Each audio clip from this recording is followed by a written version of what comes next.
you ever just crash your car in the middle of nowhere, tell literally no one where you're going, and then vanish into thin air in under 5 minutes flat? Because that's exactly Maura Murray did.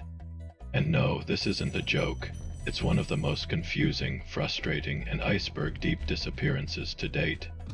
So sit back, chill out, and let Spyro fly through a bunch of floating platforms while we explain what happened in a case that has everything from shady details to conspiracies deeper than most on TikTok. Let's get into it, starting with, who was Maura Murray? Maura was a 21-year-old nursing student at the University of Massachusetts Amherst in 2004. Smart, athletic, a bit shy, she ran track, had a long-term boyfriend, and by all outward appearances, was just another college student trying to get through school without a breakdown. But behind the scenes, she'd recently gotten in trouble for using stolen credit card numbers to order food. Her relationship with her boyfriend, Billy Rausch, was kind of messy, and she had transferred schools and majors a couple times already. So things were a little chaotic. Not enough to think that something behind the scenes was going down, but there nonetheless. Timeline: days leading up to February 9th, 2000. For Thursday, February 5th, Maura is working a late shift at her dorm's campus security desk. At some point during the shift, she gets a phone call reportedly from her sister. Then Maura just breaks down crying. Her supervisor comes over, and Maura's only response is, "My sister." She's escorted back to her dorm and says she'll be fine. Later, we find out the call may have been about her sister relapsing with alcohol, so it could have been a personal crisis or something bigger. Nobody really knows. Saturday, February 7th, Maura's dad, Fred Murray, comes to town. They shop for a new car because hers was run down POS and to have dinner with Dad. Later that night, Maura takes her dad's car out and crashes it into a guardrail on campus. Damage is minor. She says she fell asleep at the wheel. It's weird and sounds reasonable, but college kids do dumb things in cars all the time. Sunday, February 8th, Fred files the insurance claim on the car. Maura talks to her boyfriend Billy on the phone. Nothing alarming reported. And then she spends most of the day on her computer looking up directions to Vermont and how to rent a cabin. So basically, she's plotting an escape, solo vacation.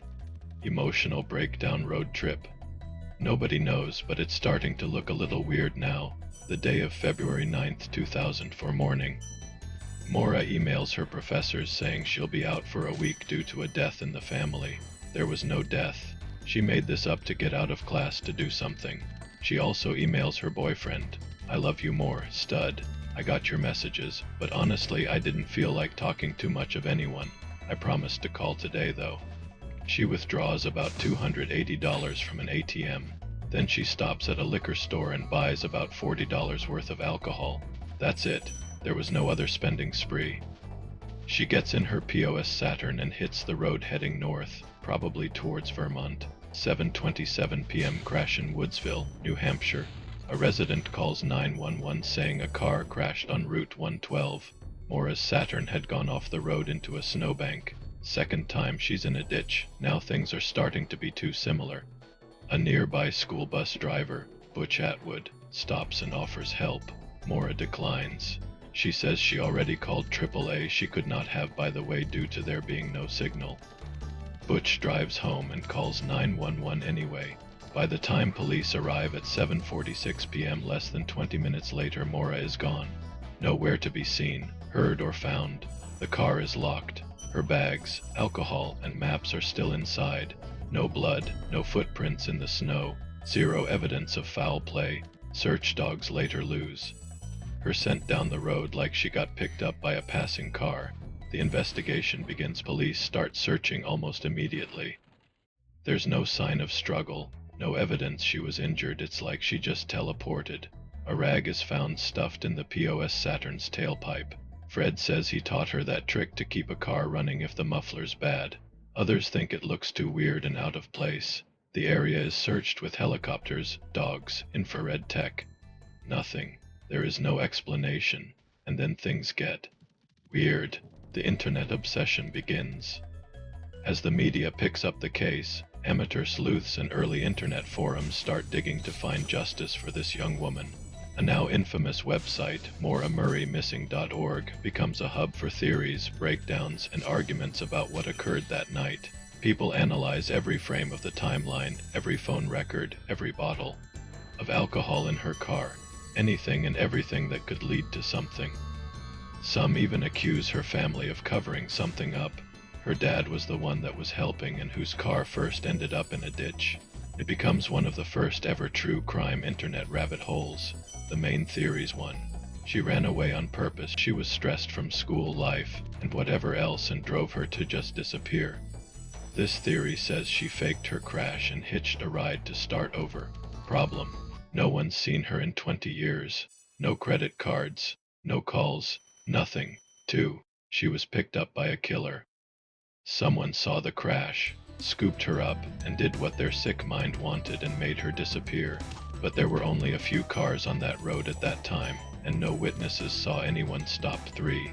She wandered into the woods. She could have been drunk, injured, or panicked and froze to death in the snow, but years of searching have turned up nothing. No clothes, a shoe, hair, just nothing. 4. Something happened before the crash. Some think Maura was fleeing an earlier incident.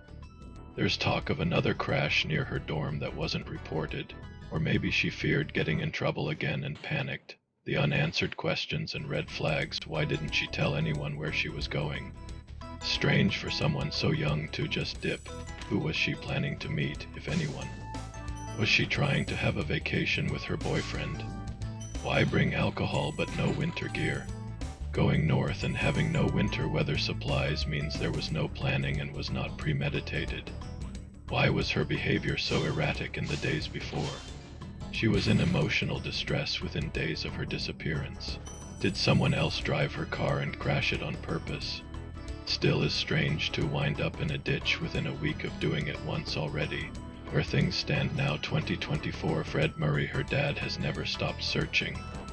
A house near the crash site was rumored to be suspicious. Ground-penetrating radar in 2019 found disturbed soil, but police never dug.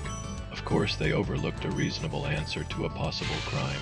True crime podcasts like Missing Maura Murray and Crime Junkie continue to push the case into the public eye, in hopes of keeping it alive and finding justice.